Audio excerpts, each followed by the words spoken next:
Assalamualaikum warahmatullahi wabarakatuh. Selamat datang di channel Kang Komeng. Di sini kalian akan mendengar kisah-kisah horor yang nyata, cerita yang dikirim langsung oleh para pendengar setia Kang Komeng. Namun, demi menjaga privasi, nama dan lokasi tidak akan pernah disebutkan. Bagi kalian yang ingin berbagi pengalaman mistis, silakan tulis di kolom komentar atau kirim melalui email yang ada di deskripsi video.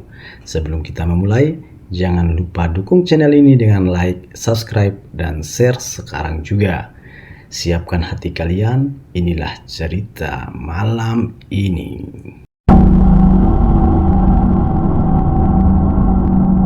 Malam itu terasa berbeda dari biasanya. Angin berdesir lebih dingin. Bulan separuh bersembunyi di balik awan. Dan suara jangkrik di sawah terdengar lebih lirih daripada biasanya. Pasangan suami istri Harun dan Lastri baru saja pulang dari rumah kerabat di desa sebelah. Sudah 6 tahun mereka menikah, tapi tak kunjung dikaruniai seorang anak. Hati mereka sering terasa kosong, seakan ada yang hilang dalam kehidupan rumah tangga itu. Ketika sampai di sebuah jembatan kecil, tepat di ujung jalan yang dinaungi pohon bambu rimbun, tiba-tiba terdengar suara. Suara tangisan bayi. Tangisan itu lirih, panjang, seolah meminta pertolongan. Mereka berdua terdiam, saling berpandangan. "Mas, kau dengar itu?" bisik Lastri. Suaranya gemetar. Harun mengangguk. "Iya, itu tangisan bayi. Tapi siapa yang tega membuang bayinya di tempat seperti ini?" Dengan langkah hati-hati mereka mendekati arah suara. Di bawah pohon bambu yang bergoyang pelan tertiup angin malam, terlihat sebuah kardus bekas. Tangisan itu jelas berasal dari dalam kardus ini. Harun memberanikan diri membukanya, dan benar saja, di dalamnya ada seorang bayi mungil, dibungkus kain lusuh, wajahnya pucat, matanya tertutup rapat. Namun tangisannya nyaring menembus sunyinya malam. Lastri langsung menangis. "Mas, ini titipan Tuhan untuk kita. Kita sudah lama berdoa dan meminta anak kepada Tuhan. Mungkin inilah jawabannya." Harun hanya terdiam sesaat. Hatinya penuh tanda tanya. Malam begitu ganjil. Suasana jembatan begitu mencekam. Namun melihat istrinya begitu bahagia, ia pun mengangguk. "Baiklah, kita bawa pulang anak ini." Tanpa berpikir panjang, mereka membawa bayi itu ke rumah. Sejak malam itu, Harun dan Lastri menganggap bayi tersebut sebagai anak mereka sendiri. Mereka memberi nama Arka. Hari-hari berikutnya penuh kebahagiaan. Tangisan bayi itu mengisi rumah kecil yang selama bertahun-tahun sunyi. Lastri merawatnya dengan penuh kasih sayang, sementara Harun bekerja keras agar bisa menafkahi mereka berdua. Namun, kebahagiaan itu pun perlahan diselimuti kejanggalan. Ketika Arka berusia 2 tahun, Lastri sering terbangun tengah malam. Ia melihat anak itu duduk di ranjang dengan mata terbuka. Tapi bukan mata biasa. Mata itu memerah, menyala seperti bara api. Saat disapa, Arka hanya tersenyum, lalu seakan kembali tidur. Lastri tidak pernah berani menceritakan hal itu kepada suaminya. Ia berpikir mungkin hanya lelah atau matanya yang salah melihat. Namun kejanggalan berikutnya semakin nyata. Suatu sore, ketika Arka sudah berusia 6 tahun, ia bermain memanjat pohon jambu di halaman rumah. Tiba-tiba ia terpeleset dan terjatuh dari ketinggian. Tetangga yang melihatnya berteriak panik, tapi sesaat sebelum tubuhnya menyentuh tanah, anak itu seperti melayang sebentar di udara, lalu mendarat berdiri tegak tanpa sedikit pun luka dan lecet di badannya. Suasana hening. Tetangga yang melihat kejadian itu tidak percaya dengan mata mereka. Sejak saat itu, desas-desus mulai menyebar di desa. Arka itu bukan anak manusia biasa. Dia anak jin mungkin. Dan begitulah keluarga Harun dan Lastri perlahan mulai diterpa bisik-bisik yang menyeramkan dari orang-orang di sekitarnya. Sejak kejadian Arka jatuh dari pohon namun mendarat tanpa luka, ketenangan keluarga Harun dan Lastri perlahan hilang. Tetangga yang melihat langsung menyebarkan cerita. Dari mulut ke mulut, kabar itu bergulir begitu cepat. Siang hari orang-orang pura-pura ramah, Tapi malamnya mereka berbisik di balik pintu rumah. Anak itu bukan manusia. Dia bukan darah daging Harun dan Lastri. Mereka menemukannya di bawah pohon bambu kan? Jangan-jangan itu anak jin. Desa yang tadinya hangat berubah jadi penuh tatapan curiga. Lastri paling merasakan perubahan itu. Saat pergi ke pasar, beberapa ibu-ibu sengaja menyingkir. Ada yang berbisik sambil menatapnya dari ujung kepala sampai kaki. Bahkan ada yang tega berkata lantang, "Hati-hati Bu, jangan sampai anak itu mencelakai orang." Lastri pulang dengan hati hancur, tapi ia memilih diam. Ia tak sanggup menceritakan semua itu kepada Harun suaminya. Malam harinya, ketika suaminya sudah tertidur, Lastri duduk di ranjang menatap Arka. Anak itu tidur dengan tenang, wajahnya polos, tapi setiap kali lampu minyak bergoyang tiup angin, bayangan wajahnya berubah sekilas. Matanya terlihat merah menyala lagi. Tidak mungkin. Ini hanya perasaanku saja. Lastri mencoba meyakinkan diri meski bulu kuduknya berdiri. Namun kejadian semakin aneh, dan berikutnya tak bisa lagi ia abaikan. Suatu malam, tetangga mereka Pak Darmo sedang pulang dari sawah.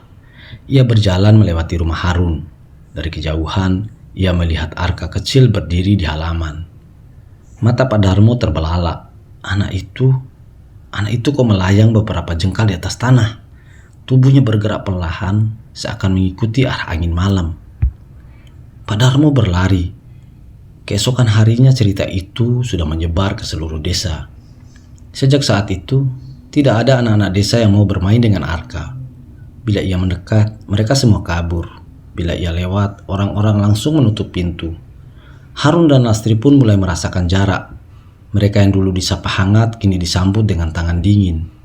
Namun bagi Harun, Arka tetap anaknya. Apapun yang orang bilang, dia tetap darah daging kita.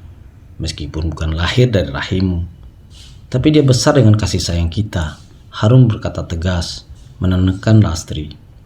Tapi jauh di dalam hati, Lastri mulai goyah. Ia tak bisa menghapus bayangan mata merah yang menyala, tubuh yang melayang, dan desas-desus yang semakin keras terdengar. Dan malam itu, bisik-bisik orang desa berubah menjadi ketakutan di pintu rumah mereka. Saat Harun membuka pintu, 3 orang tetua desa berdiri di depan. Wajah mereka tegas, tatapannya serius. "Kami datang bukan untuk marah, Harun. Tapi kami semua sepakat, anak itu harus diperiksa. Kami takut dia membawa sesuatu yang bukan dari dunia kita." Lastri yang mendengar itu langsung lemas. Sementara Arka di dalam kamar tiba-tiba menangis keras. Tangisannya begitu panjang, seperti tidak wajar. Tangisan yang membuat bulu kuduk semua orang mendengarnya berdiri. Malam itu, rumah Harun dan Lastri menjadi pusat perhatian seluruh desa. Malam itu pun desa menjadi gaduh. Tangisan Arka terdengar aneh. Bukan seperti tangisan bayi atau anak kecil biasa. Tangisannya panjang, menggema, bahkan merasa masuk ke telinga hingga menusuk ke dalam dada. Orang-orang yang berkumpul di depan rumah Harun bergidik ketakutan. Beberapa warga menutup telinga. Ada pula yang berdoa pelan. Tetua desa, Mbah Sastro, akhirnya bicara. "Harun, Lastri, maafkan kami.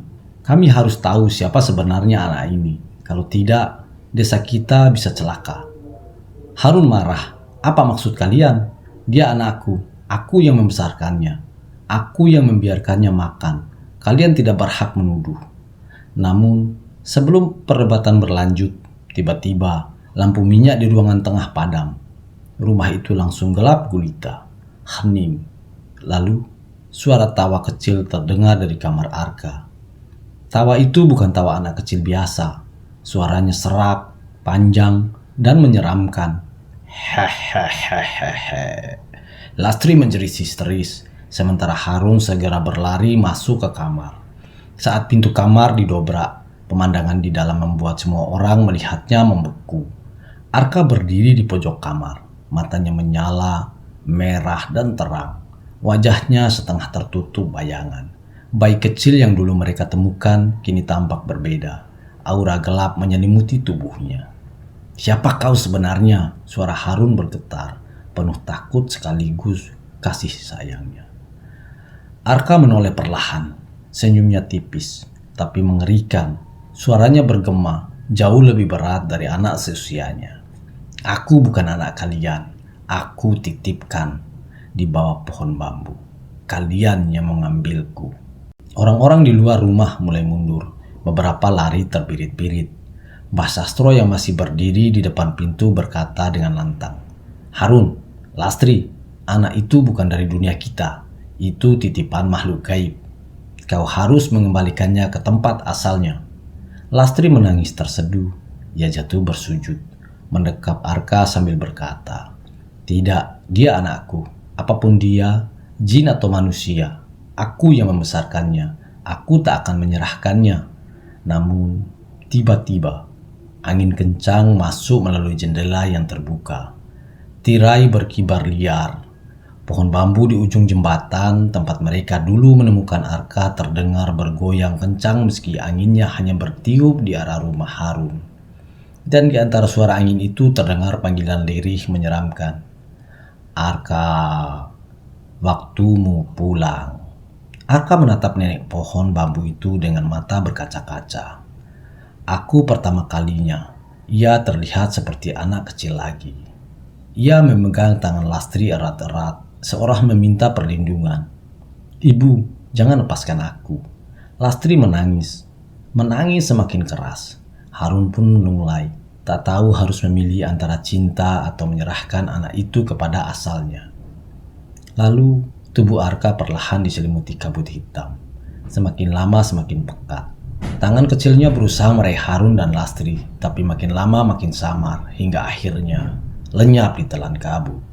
Dan seketika itu, rumah Harun kembali hening, lampu minyak menyala lagi, angin berhenti, hanya tersisa tangisan pilu Lastri yang mencekam di malam hari. Tetua desa berkata pelan, "Sudah, Bu Lastri, sudah. Anak itu bukan ditakdirkan untuk dunia kita. Dia sudah kembali." Sejak malam itu, Harun dan Lastri hidup dengan luka yang tak pernah sembuh. Desa kembali tenang, tapi ketenangan tentang Arka tak pernah hilang. Dan setiap kali orang melewati jembatan dengan pohon bambu rimbun di ujungnya, kadang terdengar tangisan lirih bayi atau tawa kecil yang menyeramkan, seakan Arka masih menunggu, ingin dipeluk kembali.